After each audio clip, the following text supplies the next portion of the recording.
سلام و عرض ادب خدمت همه معلمان گرامی. امیدوارم خرسند و خوشحال باشین و دروس گذشته تکرار کرده باشین.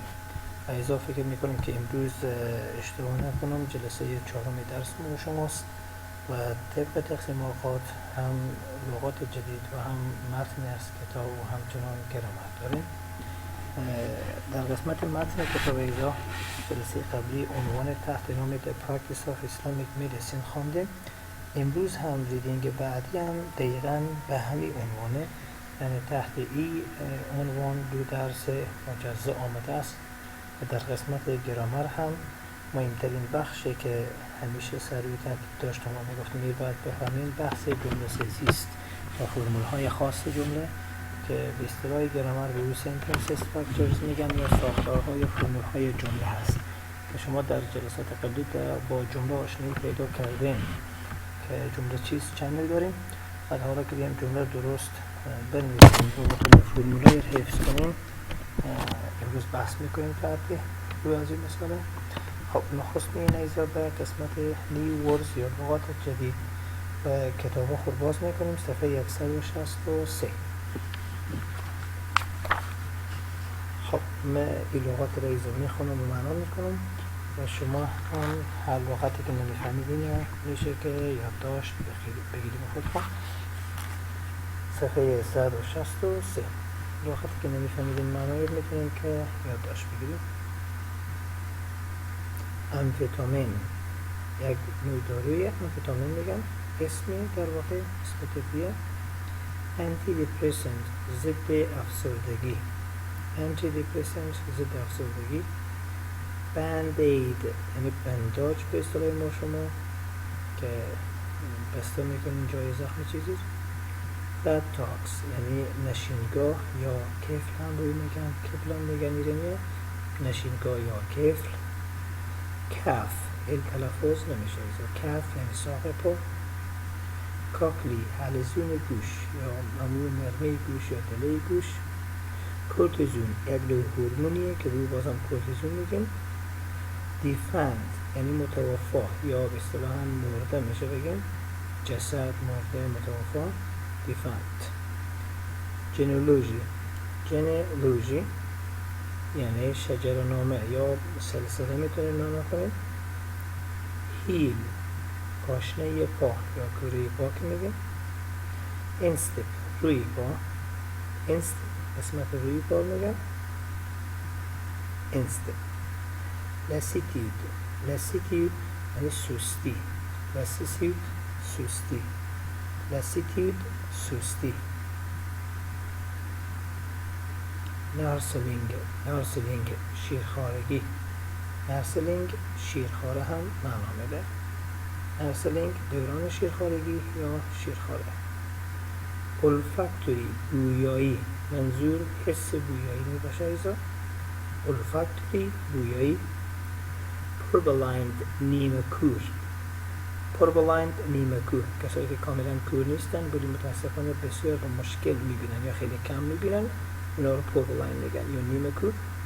اسکن جلد یا پوست. سول کف پا. سامنولنت خواب‌آلود. استپتیک یک داروی برای بندش خون که از جریان خون جلوگیری میکنه، یک داروی استپتیک میگن. تک یک حرکت عصبی را تک میگن، تک یک حرکت عصبی. خب این 20 لغات کاملا میبینیم همه لغات طبیه و اینو درست ایزا تلفظ میکنیم با اسپل و با معنا میخونیم. این قسمت دوم درس خود ایزا، درس ریدینگ یا خوانش. صفحه 161 کتاب خود باز کنید. بسم الله الرحمن الرحیم. The practice of Islamic medicine حرفه طب اسلامی. As far as the practice of medicine is concerned، از آنجایی که حرفه طب اسلامی حائز اهمیت است. Again, Islamic civilization created certain institutions and norms. دوباره تمدن اسلامی به فکر ساختن عنعنات و عرف و رواج‌های شده است closely related to its own general structures که کاملا وابسته به ساختارهای عمومی خود آن می باشد. In order to make the teaching and practice of medicine possible تا که تعلیم حرفه طب اسلامی را ساده یا امکان پذیر بسازد. دوباره جمله ها متوجه باشین که لغت به لغت میخوانم.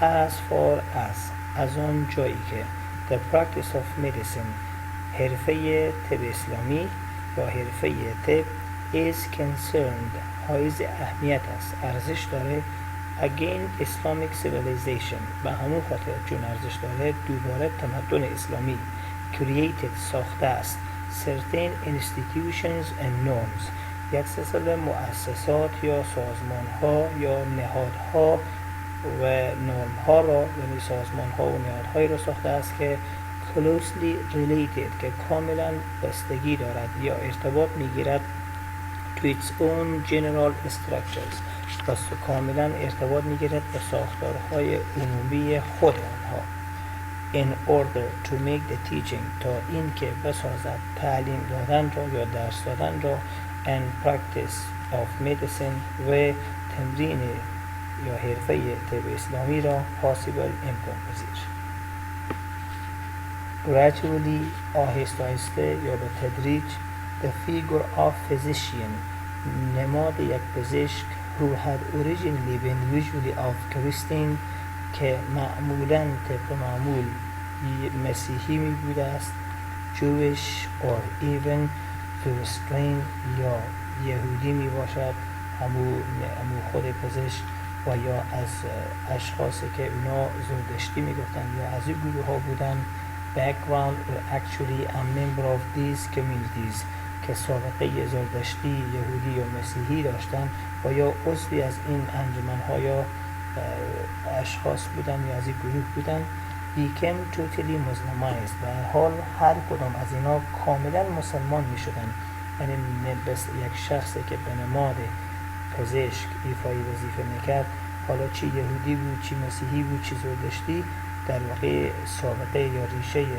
زردشتی بودن و یهودی بودن و مسیحی داشت او کاملا در واقع می آمد مسلمان می شد and there came into being the Islamic figure of Hakim و او در واقع در قالب یک نهاد یا یک در نماد اسلامی به نام حکیم در می آمد همو یهودی همو مسیحی و یا همو زردشتی که می آمد مسلمان می شد بعد در چوکات یا در قالب اسلام تحت نام حکیم او شناخته می شد دلیلی که اینجا نگفته او مسلمان می شد چون در او زمان ایزا مسلمان ها از لحاظ علم طبابت بسیار پیشرفته بودند وقتی می دید مسلمان ها خیلی پیشرفته هم در قسم علم طبابت بعد خیلی از مسیحی ها خیلی از زردشتی ها و خیلی از یهودی ها میمدن مسلمان می شدن تا مردم بینا باور بیشتر در قسمت علم طبابت حتی داشته باشن که در روی زمان آنها به نام حکیم هم یاد میکردن literally wise man or sage برحال که اصطلاحاً یا تحت لفظی به این حکیم ها نام اشخاص عاقل و یا رهبر میگفتن who was at once physician که این اشخاص یا این حکیمان از یک جهت پزشک بودن and philosopher و همچنان فیلسوف as well as the master of most of the other traditional sciences و نیز حاکم یا مسلط بودن روی اکثریت از علم عنعنه‌ای یا سنتی most of the early Islamic philosophers اکثریت از فیلسوف های اسلامی اولیه from الکندی to ابن سینا and ابن رشد که از الکندی شروع تا ابن سینا و ابن رشد همه دانشمندان اسلامی were in fact accomplished physicians در واقع پزشکان بسیار ماهر و نامآوری بودند and some like محمد ابن زکریا و اشخاص دیگر مانند محمد ابن زکریا الرازی and ابن سینا الرازی و همچنان ابن سینا زکریا الرازی و ابن سینا هر کدام از این اشخاص were unrivaled authorities on medicine. در قسمت یا در رشته علم طبابت اشخاص یا مسئولان بی همتایی بودند. تا اینکه بعضی لغات رو دوباره میخوایم از معنا کنم که لغات از پیش شما جا بجا نشه. لغت unrivaled یعنی بی همتا و باقی مانده همه اسمه، لغت جدید فعلا نیست. As a result در نتیجه the practice and teaching of medicine در واقع میگه در نتیجه حرفه و تعلیم علم طبابت was inseparable from the other disciplines جدا ناپذیر بود از یک سلسله دیگه دیسیپلین ها و اصول مقررات and especially from philosophy و بخصوص از علم فلسفه. پس علم طبابت از علم فلسفه اصلا جدا ناپذیر نبود و از دیگر رشته های اصلا ناپذیر نبود. وقتی کسی علم طبابت میخوند همزمان باید فلسفه و دیگه دیسیپلین ها یا دیگه مسائل رو باید میفهمید. Medical knowledge usually reached the student آگاهی یا علم طبابت معمولا به شاگردان میرسید و تدریس میشد به شاگردان علم طبابت through a figure توسط یا از طریق یک شخص یا یک نمادی که فیگور در اینجایی که ظاهرا شکل معنا میده شما میتونیم نماد یا شخص معنا کنیم. ایزا از طریق یک شخص به شاگردان یا محصلین میرسید who stood for the unity of the Islamic science که تلاش می‌ورزید به خاطر اتحاد علم اسلامی and who presented various branches of knowledge to him و توسط اشخاصی که بخش‌های مختلف علم را به او به اصطلاح به صفت یک درجه درس می‌داد. to him از گرید به صفت یک درجه او درس می‌داد within a hierarchy rather than as compartmentalized and disparate forms of science و به شکل سلسله مراتب یا پی در پی با هم این موضوعات تدریس میشد، نه اینکه به شکل جداگانه یا به شکل مجزا. As far as the actual teaching of medicine is concerned و از آن جایی که حرفه تعلیم طبابت حائز اهمیت است یا تدریس یا درس دادن علم طبابت هم حائز اهمیت است و ارزش داره.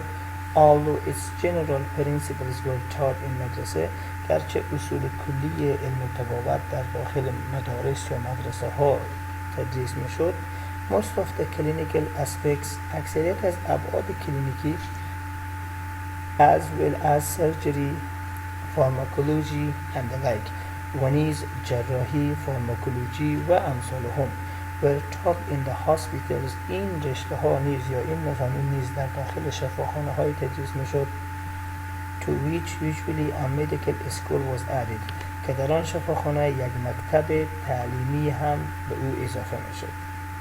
Some outstanding physicians also taught their students.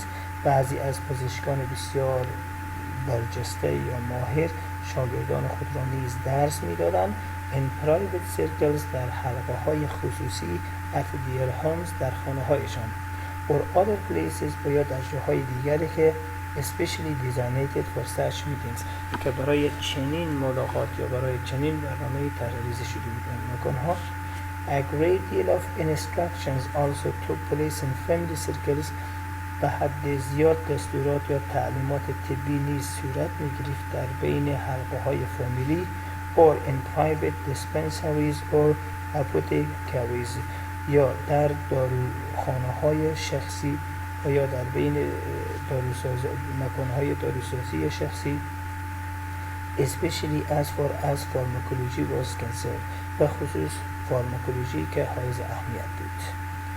یعنی این حرفه طب اسلامی داخل دواخانه ها تدریس میشد یا داخل داروسازی ها در واقع به خصوص مسائل مثل فارماکولوژی گفته این مضامین همه در همچون جاهای تدریس میشد یا در حلقه های فامیلی و یا در مکان هایی که مخصوص برای تدریس برنامه‌ریزی میکردن. For the tradition of generations of one family practicing medicine در واقع در بین چندین نسل در بین فامیل هایی که داشتن علوم طبی را میخواندن was strong in Islamic civilization. احساس قوی داشتن در تمدن اسلامی که نحوه طب را پیش ببرن for both Muslims and the oriented Christians، هم برای مسلمان ها و هم برای یهودی ها و مسیحی هایی که living among Muslims در بین مسلمان ها در واقع زندگی میکردن. Some of the best non-medical families، بعضی از فامیل هایی که علوم طبی میخواندن و خیلی مشهور بودن such as that of ابن زهر in Spain، مثل اشخاص چون ابن زهر که در اسپانیا زندگی میکرد and of بختشو in Persia و شخص دیگر مثل فامیل بختشو که در سرزمین فارس زندگی میکرد and Iraq و همچنان در عراق زندگی میکرد. سپس produced well-known physicians، به بار آوردن پزشکان بسیار یا دکتران بسیار ماهر را. اینجا produced یعنی به بار آوردن، تربیه کردن. for several centuries برای چندین دهر.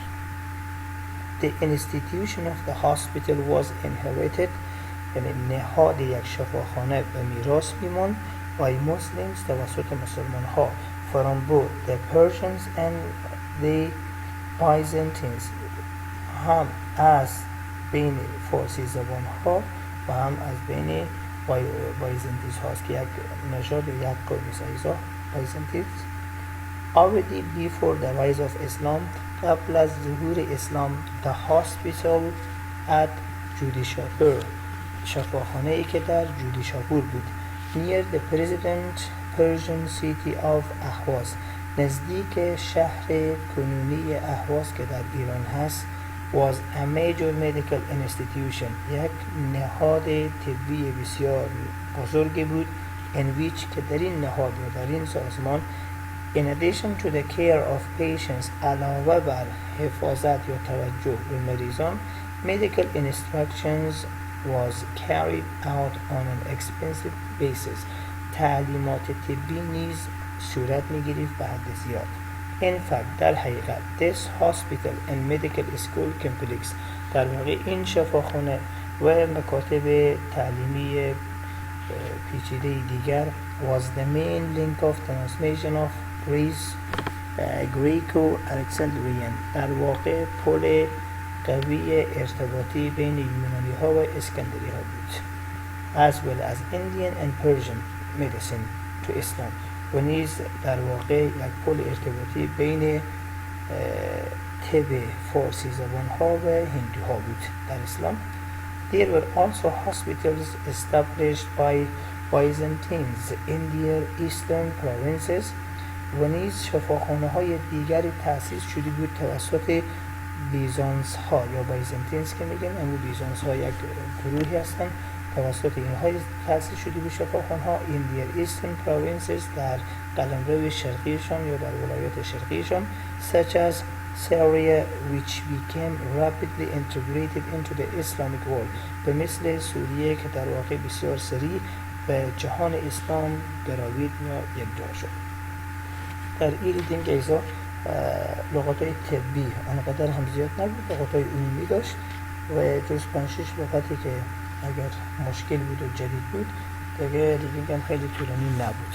امیدوارم که یک دو بار بخوانیم، لغت به لغت کوشش میکنم ریوینگ من کنم که هر لغت بفهمیم، جمله آهسته میخوانم دیگه انشالله این کار شماست که دوباره بخوانیم و ترجمه کنیم. انشالله باز در شروعی پانتون انشالله یک دو جلسه وقت میدم برای تمام دروسی که در واقع دادم. امیدوارم که این دروس رو بتونم خود من هم دوباره 2 یا 3 جلسه خیلی خلاصه کنم که اینا رو انشالله باز اگر جای مشکل داشتیم حتما نشانی بکنیم، خیر بینیم چه قسمت گرامره، چه قسمت ترجمه متن یا هر قسمت دیگه شما لطف کنین هر جایی که نمیفهمیم نشانی کنین، چون حال فعلا درس ما جنبه یک طرفه به خود گرفته. به هر حال اگر گرامر از پیش شما میمونه، ویدیو درست نفهمیدین، لغات درست سوال داریم با لغات و یا قسمت متن جای مشکل داریم، اینا رو نشانی کرده، هایلایت کرده، باز در 1-2 جلسه انشالله مشکل حل میشه. هرچند ریدینگ هم خوشبختانه پیچیده نیست آنقدر. حالا میان به بخش آخر درس خود ایزا که همون بخش گرامره که بحث سنتنس استراکچرز ما قبلا بحث کردیم، گفتیم موضوع سنتنس استراکچر باشه. در قسمت سنتنس استراکچرز شما این دیاگرامی که اینجا می‌بینیم انشالله به آشنایی کامل دارین. یک تا حد ما به شما صحبت کردم که این دیاگرام منظور از این شکل و منظور از این فرمول به اصطلاح خلاصه تر اگر بگم واضح تر چیست. امروز میخوام بیشتر صحبت بکنم ایزا. در این قسمتی که شما به نام WXSVC میبینیم این فرمول برای ساختن سوالیه‌های معلوماتی است. اگر میخوایم یک جمله بسازیم که اون جمله شما سوالی معلوماتی باشه شما از فرمول WXSVC کار بگیریم. و منظور از WXSVC چیست؟ حالا تک تک از اینا رو انشاءالله توضیح میدم خیلی مختصر. منظور از W کلمات استفهامی است. کلماتی که باعث پرسان میشه مثل where کجا، when چی وقت، who کی، how چگونه، which کدام و how many how much بالاخیر. پس W مخفف ایناست. هر که خواسته باشن سوالیه بسازین اول باید WH یا همون W خود بیاره هر کلمه‌ای که میخوای باشه. بعد از W نوبت X رسیده. X یعنی چی؟ X یعنی فعل کمکی. منظور از فعل کمکی چیه ایزا؟ منظور از فعل کمکی تا جایی که شما کم و بیش حتما یاد داریم can، could، will، shall، must. اگر یاد شما باشه اینا رو حتما خوندیم در کورس‌ها و در مکتب و همچنان در سمستر گذشته و با افعال دیگر مثل افعال to be. به هر حال در زبان انگلیسی افعال کمکی زیاد هستند و انواع مختلفی دارن. از یک جهت به دو دسته تقسیم شده که هر کدامش با زیرشاخه داره. در واقع 4 قسم میشه که باز در سلایدهای بعدی انشالله با جزئیات توضیح میدین. فقط شما لازمه که در این سمستر تعداد افعال کمکی که باید یادش باشین 20 عدده. او 20 تا رو باید یاد داشته باشین. اگر خیلی سریع بیام نام بگذارم 9 تا به نام افعال کمکی ناقص میگن که عبارتند از can، could، shall، should، will، would، may، might و must هست. این 9 تا به نام افعال کمکی ناقص یاد میشه. خب ویژگی هایی داره، کاربرد خاصی داره و معانی رو هم تا حد میفهمین. این یک قسمت از افعال کمکی است. هر کدوم از این فعلای کمکی چی کن باشه، چی ویل باشه، چی شد باشه، چی مست باشه و امثالم که نام گرفتم منظور همین اکس. یک تعداد افعال کمکی به نام افعال پرینسیپل میگن که عبارتند از افعال تو بی هستند مثل ام و از و آر و واز و ور، یا افعال تو دو هستند مثل دو، دز و دید، و یا افعال تو هف هستند مثل هف و هز و هد که مجموع اگر حساب کنیم 11 تایه. با اون نوتا میشه 20 تا. این 20 تا رو باید یاد گیریم. بنابراین افعال کمکی در واقع به جمله کمک میکنه تا جمله بیانیه و سوالیه تبدیل شه. 1 تا جمله مثبت به منفی تبدیل شه. 2 و باعث ایجاد زمان میشود. 3 فقط فعلا دارم ناموار میگم. برای هر کدوم از اینا باید عملا مثال کار بشه که شما بفهمید.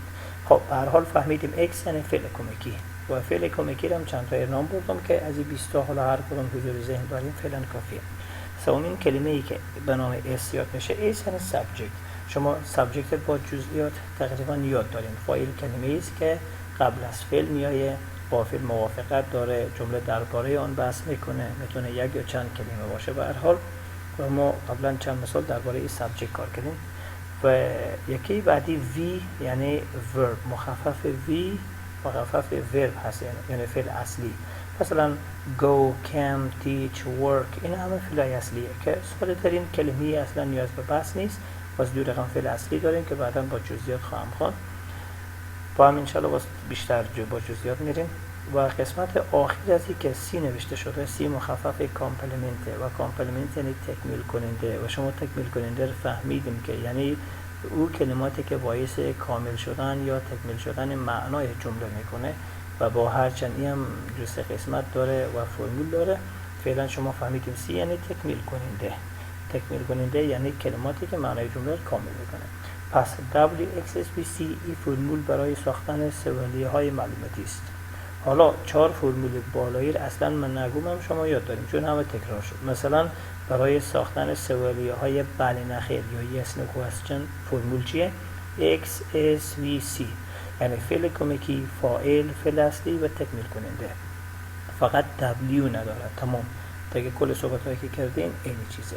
و باز جمله بالایی استیتمنت یا بیانیه برای ساختن جملات بیانیه ما قبلا جملات رو هم تعریف کردیم که سوالیه داریم سوال میکنیم، بیانیه داریم معلومات میدیم مثال میکنیم. برای ساختن سوالیه جملات بیانیه ما اول فاعل میاریم، بعد فعل میاریم، بعد تکمیل کننده. و اگر یاد شما باشه جمله اصل تعریف جمله که همون بیانیه بود، یک اشاره کردیم گفتیم جمله subject جمع verb جمع complement که verb جمع complement به نام predicate میگفتیم در جلسه اول که ما بحث کردیم. بنابراین اول فاعل بعد فعل بعد تکمیل کننده وقتی استفاده میشه فرمول جملات بیانیه. بعد برای جملات امریه بعد چه کار بکنیم ایزا؟ اول فعل اصلی میایه بعد کامپلمنت، یعنی دونه دونه ببینید شما در سوالیای برای نخیر W کم شد، در جملات بیانیه باز W و X کم شد و حالا در جملات امریه W, X و S کم میشه. یعنی فرمول جمله امریه V و C است، یعنی فعل اصلی با تکمیل کننده. این میشه جملات امریه. جملات ندهیه معمولا فاعل و فعلی و معمولا همیشه نه البته الیپس میشه یا خلاصه میشه، فقط یک قسمتی از تکمیل کننده که باعث بیان شدن یا بیان کردن احساسات ماست که نیاز نیست که شما خیلی بس بکنیم سر از او، چون معمولا آنچه که ما میگیم و میشنیم و میخوانیم بیشتر جملات ما بیانیه، بعضی از جملات ما سوالیه یا امریه هست، هرچند که شما جملات ندهی هم آشنایی داریم و تا اندازه به شما توضیح دادم.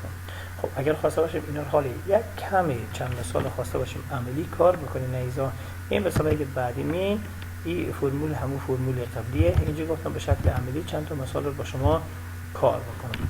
ببینیم اگر میخواستیم بگیم مثلا به انگلیسی چند مثال زنده بگیم که دیروز احمد به کجا رفت، به انگلیسی چی میشه ایزا؟ where. حالا where کدوم قسمت جمله؟ قسمت W هست، یعنی سوال میکنیم. بعد نوبت X میرسه یعنی فعل کمکی، چون درباره یک گذشته صحبت میکنیم میشه did. where did. حالا مثلا فاعل ما کینه؟ مثلا احمد. خب پس ما نوشته میکنیم احمد، این میشه قسمت S. حالا قسمت فعل یا V یا رفتن مثلا میگیم خب میشه go. بعد بگیم که کامپلمنت تکمیل کننده، حالا میگیم مثلا yesterday. اگر بیان این جمله نگاه بکنین ایزا where did احمد go yesterday، یعنی احمد دیروز به کجا رفت، این قسمت چیه؟ قسمت W. پس وقتی ما میخوایم که بگیم W، منظور از W ما چیه؟ منظور از W همینه، یعنی فعل کلمه استفهامی فعل میباشیم. و منظور از X چی؟ این صحبت ما اینجا بود، X یعنی فعل کمکی. پس بعد از W نوبت به چی میرسه؟ نوبت به X میرسه ایزا. پس where did. حالا نوبت بعدی نوبت چی رسیده؟ نوبت S میرسه. S یعنی چی؟ یعنی فاعل. اگر بیایم فاعل رو نگاه کنیم احمد میشه فاعل. بعد نوبت چی میرسه؟ نوبت فعل اصلی میرسه و فعل اصلی در این جمله کجایه؟ همون فعل گو یا رفتن میباشه و دارم هر کدام رو با رنگ خودی چی میکنم؟ رنگ انگلیسی میکنم تا که خب سعی واضح به شما معلوم شه. و این قسمت همون yesterday است. پس where did احمد go yesterday، احمد دیروز کجا رفت، میشه جمله سوالیه معلوماتی. خب حالا اگر بریم یک مثال دیگه کار بکنیم از سوالیه های بله نخیر، بگن که آیا احمد دیروز به کابل رفت، از چگونه ایزا بگن به انگلیسی؟ اول میگن فعل کمکی میایه X، فرمول دومی رو میخوایم بحث کنم از پایین. پس میگن did یعنی فعل کمکی. بعد نوبت فاعل میرسه که منظور از فاعل هم احمده. پس did احمد چی میشه؟ did احمد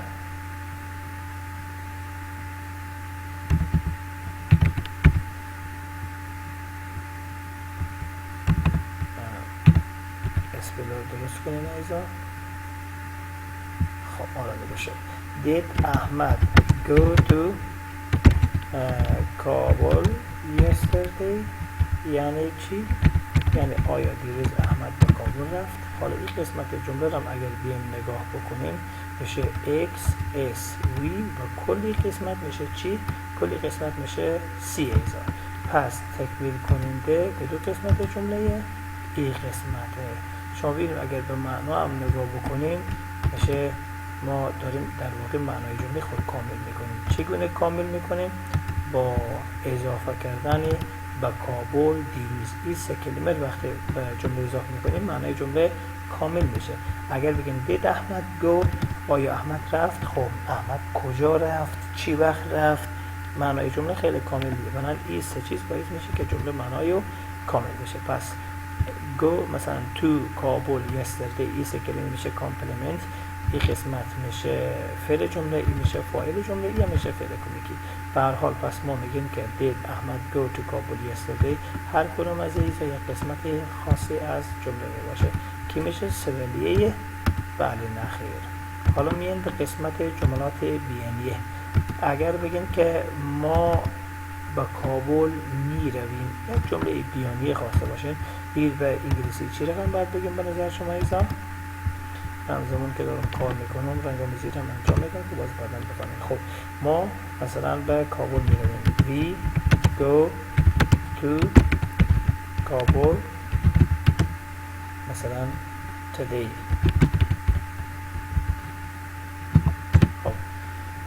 در این قسمت ایزا نگاه کنیم. حالا دیگه نیاز نیست که رنگ‌آمیزی کنم، واضح شد به شما. وی میشه فاعل جمله، ای فاعل، بعد گو میشه فعل جمله، ای فعل جمله، بعد تو کابل today میشه قسمت کامپلمنت جمله. این میشه جملات بیانیه. بعد اگر یک مثال دیگه کار کنیم، جمله امریه، میگیم که فرضاً میگیم که دروازه رو باز کن. از سال مثال کار میکنیم. چی میگیم؟ open the door. یه جمله بسیار ساده بود. حالا open چی میشه؟ در واقع اون فعل جمله است. the door چی میشه؟ قسمت کامپلمنت جمله است. یک چیزی که اینجا میخوایم به شما بسیار با تاکید بگم که متوجه باشین اینه که ایزا بعضی از دوستا شاید بگن که اینا خیلی جمله های ساده، اما این فراموش نکنیم که همه چیز از ساده شروع میشه. این فرمولی که اینجا دارم بحث میکنم فعلا خیلی ساده، ولی میخوایم بگم که سخت‌ترین جملات زبان انگلیسی هم از روی همین کار میشه. اگه شما این جمله های بسیار ابتدایی و ساده درست واقعا تحلیل بکنین، ما نمیخوایم شما یاد بگیریم که یه تو کابل today، امروز ما با کابل میریم این جمله یاد بگیریم. نه، این ارزش اصلا نداره. ویر همه کسی میفهمه. نمیخوام شما ساختارشناس، فرمول شناس باشین، یعنی درست تحلیل بکنین. وقتی میگین وی یعنی چی؟ یعنی ما. و این فاعل جمله ایه. چرا ما فاعل قبلا خوندیم؟ فاعل کلمه است که قبل از فعل میآید، قبل از فعل آمده و جمله درباره او بحث میکنه و شما کلی معلومات میبینیم درباره فاعله. پس اول فاعل میآید، بعد فعل جمله میآید، بعد تکمیل کننده میآید. شما هر قسمتی از جمله باید درست تشخیص بدین. اینه که شما جملات سخت و پیشرفته رو بعد با آینده خیلی نزدیک میتونیم راحت بفهمین. خیلی ساده. پس شد جمله امریه، جملات بیانیه، جملات سوالی بله نخیر و سوالیای معلوماتی. نیاز به جملات ندعیه نیست که ما حالا به مثال کار بکنیم، سجمع اسکار و امثال هم نیاز نیست. پس شما فهمیدیم که جمله در واقع به 4 نوعه: جملات بیانیه، جملات سوالیه، جملات امریه و جملات ندعیه. حالا یک نکته که اینجا باید من اشاره کنم به شما اینه که وقتی ما صحبت از جمله میکنین ایزان، وقتی میگن جمله بیانیه چی رقم جمله؟ حالا یک بار اگر خلاصه بگیم به جملات گفته میشه که برای معلومات دادن به کار میره. خب اندی داریم در این قسمت we go to کابل today، ما میریم امروز با کابل، دارم به شما معلومات میدم. و جملات سوالیه نوع دوم جمله برای چی بود؟ برای بود که ما سوال بکنیم، یعنی معلومات بخوایم از کسی که برای ما معلومات بده. در جمله متوجه باشین در جمله اول داریم ما سوال میکنیم، دقیقاً هدف ما اینه که ما معلومات میخوایم. دیر احمد گو یستردی، دیروز احمد کجا رفت؟ منظور ما اینه که از کسی ما معلومات میخوایم که به ما معلومات بده. و در جمله دوم همچون سوالیه گفته دید احمد گو تو کابل یستردی، آیا دیروز احمد به کابل رفت؟ یعنی به ما معلومات بدین، بگین رفته یا نرفته، من خبر ندارم. پس این دو جمله اول در واقع زمان ما استفاده میکنیم که ما معلومات میخوایم از کسی بگیریم. و این جمله زمان استفاده میکنیم که ما میخوایم به کسی معلومات بدیم. پس بیانیه معلومات دادن، سوالیه معلومات خواستن. و جمله آخر که گفتیم جمله امریه برای دستور دادنه. دقیقاً به کسی داریم دستور میدیم یا پیشنهاد میکنیم که در باز کن. پس جمله ایزا به مجموعی از کلمات گفته میشه که فاعل و تکمیل کننده، فاعل و فعل تکمیل کننده داره، یا سابجکت و پردیکیت داره. و یه جمله ای که سابجکت و پردیکیت داره و 4 نوع بیانیه، سوالیه، امریه و ندعیه. این تعریف بسیار ساده جمله و چند تا مثال شد. بعد حالا یک چیز هست که شما جمله بندی یاد گرفتیم؟ نه، فقط نگفتم که این همو ABC گرامره یا همو الف بیت سی. اگر کمک شوخی کنم خود شما همه چیز میفهمین. وقتی کسی میخواد سواد یاد بگیره مجبور اول همو الف و بی و ت و سی و حروف زبان فارسی یاد بگیره، آهسته آهسته داخل کلمه شناسیشه. این در واقع همون نکته صفر یا نکته بسیار ساده و ابتدایی بود که شما نه اینکه یاد گیریم ویر رحمت گوی سرت این حفظ کنیم، نه، شما باید بفهمید که ویر یعنی دبلیو و دبلیو باید اول بیاید. دیت فعل کمکیه، بعد از دبلیو همیشه فعل کمکی میاد، حال دو باشه، دست باشه، دیت باشه، اس باشه، کن باشه، بعد فاعل جمله میاد، بعد فعل جمله میاد، بعد باقی مونده. این باید یاد بگیریم شما در این جلسه، نه اینکه 4 جمله فقط میخونی کنیم یا اون جمله‌ای که یاد داریم. اگر من یک جمله ساده فعلا خواسته باشم به شما بگم، یک کمک پیچیده‌تر به شما قول میدم 1 ساعت چرت بزنیم شاید نسازیم، به وجودی که فرمول همینه. چرا؟ چون تحلیل اگر نکرده باشیم نمیسازیم، اما اگه این فرمول رو تحلیل کرده باشیم انشالله مطمئنم که میسازیم. کسایی که این فرمول قبلا یاد نداشتن و حال یاد گرفتن، برای از اینا خیلی راحت معلوم میشه که من این جمله قبلا نمیتونستم بگم، حال میگم. این به انگلیسی چگونه باید بگین؟ ایزا فکر میکنی احمد دیروز به کجا رفت؟ من فعلا از شما میخوام که ویدیو رو استاپ کنین و 2 3 5 10 دقیقه حتی فکر کنیم درباره جمله فکر میکنی احمد دیروز به کجا رفت. حالا جواب از این میتونین درست کنین، بعد از 5 دقیقه دوباره ویدیو رو ادامه بدید. فعلا سر از جمله کار کنین. فکر میکنی احمد دیروز به کجا رفت. خب ایزا، حالا که دوباره ادامه ویدیو داریم گوش میگیریم، امیدوارم جواب درست شما داده باشیم. شاید جوابای مختلف ارائه کرده باشیم. You think, do you think و الی آخر که اینا در قالب فارسی کاملا درسته ولی در قالب انگلیسی کاملا اشتباه است. بنابراین ما بعد از دبل اکسس شروع کنیم. فکر میکنی احمد دیروز به کجا رفت؟ چی میگن؟ Where do you think Ahmad went yesterday. شما اگر به این ظاهری جمله نگاه کنین where do you think یعنی تو با کجا فکر میکنی، نه اون رقم نیه. ببینیم ای W ایزا، ای همو X، ای S و ای هم V یعنی فعل. بعد حالا ادامه جمله، چون ما گفتیم فکر میکنی جمله بیانیه. فرمول جمله بیانیه چیه؟ بگین از این بالا اگر شروع کنین S V C، یعنی در واقع فرمول چی نوع جمله؟ ای از روی کدوم فرمول کار شده؟ ای از ترکیب ای فرمول با ای فرمول کار شده، یعنی ای فرمول آماده دقیقاً به داخل از ای و به ای قسمت قرار گرفته. پس ما میبینید شما هرچند این حالتهای ترکیبی رو به شما میگم، ولی در حقیقت اگر این درست فهمیده باشین در واقع ترکیبی و غیر ترکیبی نداره. شما میتونیم یک جمله طوری بسازیم که سوالی معلوماتی با سوالی بله نخیر یک جا باشه، میشه سوالی معلوماتی با بیانیه یک جا باشه، میشه سوالی معلوماتی با امریه یک جا باشه، یا برعکس هر کدام از این میتونیم بیانیه با سوالی یک جا کنیم، سوالی با امریه که رو هم رفته اگر حساب کنم 16 حالت وجود داره، حالتهای ترکیبی. یعنی یک جمله میگن مثلا میگم که من اصلا نمیفهمم احمد به کجا رفته. شما ببینید من اصلا نمیفهمم، این میشه جمله بیانیه. احمد به کجا رفته میشه سوالیه، با هم ترکیب شده. وقتی میخوایم ترکیب کنیم باز اون رقم هم نیه که شما اولی قسمت رو بگین باز این قسمت اگر بگیم اشتباه میشه. باید ای بیاد دقیقاً به یک جای خاصی از قرار بگیره که اون فرمولای بعدی انشالله. بنابراین امیدوارم که منظور از جمله و ساختار جمله در حد بسیار کمی حداقل فهمیده باشین که ما 4 نوع جمله داریم، فقط یک بیانیه، سوالی، امریه، ندهیه. همین 4 چیز باید بفهمید. برای ساختن جملات سوالی معلوماتی از این فرمول کار میشه، باید ایر کار کنیم، یعنی برای از این 5 6 مثال کار کنیم. سوالی های بله نخیر از این کار میشه، ایزا 5 6 مثال برای از این کار بکنیم. جملات بیانیه از این فرمول کار میشه، 5 6 مثال از این کار بکنیم. و جملات امریه از این فرمول کار میشه و از 5 6 مثال باید به این کار بکنیم. و ضمن که مثال کار میکنیم باید بفهمیم فی یعنی فعل یعنی چی، سی یعنی کامپلمنت تکمیل کننده یعنی چی، اس یعنی فاعل یعنی چی، اکس یعنی فعل کمکی، خب فعل کمکی یعنی چی، دبلیو یعنی چی، کلمات استفهامی خب یعنی چی. بیشتر به شما خیلی خلاصه توضیح دادم. با جزئیات شما جلسات بعدی میخوانیم W چند تایه، کدام ها هست، X فعل کمیکی چند تایه، کدام ها هست، تفاوت فعلای کمیکی با هم دیگر چیه، فاعل چند نوع داریم، فعل چند نوع داریم، تکمیل کننده چند نوع داریم. باز انشالله به جزئیات بیشتر میخوانیم. درس گرامر بسیار ساده، بی نهایت آسان و ساده پیش میرم، چون یک تعداد متاسفانه تعدادی که میفهمم خیلی ضعیفن در بعضی صنفا. کوشش میکنم خیلی راحت و آسان بگم که همه استفاده کنن، اونایی که خیلی ضعیفم هستم محروم از انگلیسی نشن.